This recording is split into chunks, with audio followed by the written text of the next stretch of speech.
Eto, Carmilla Karnstein, nevjesta grofa Drakule. Prema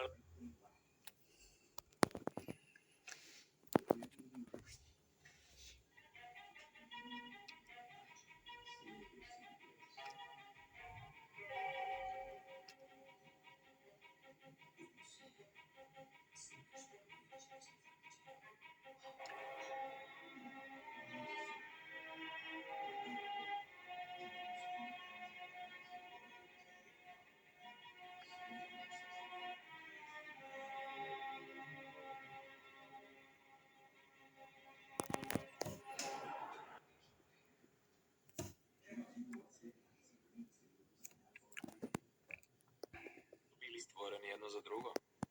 Ako Amorova strelica može doprijeti do tako mračnog srca, onda ima nade i za vas.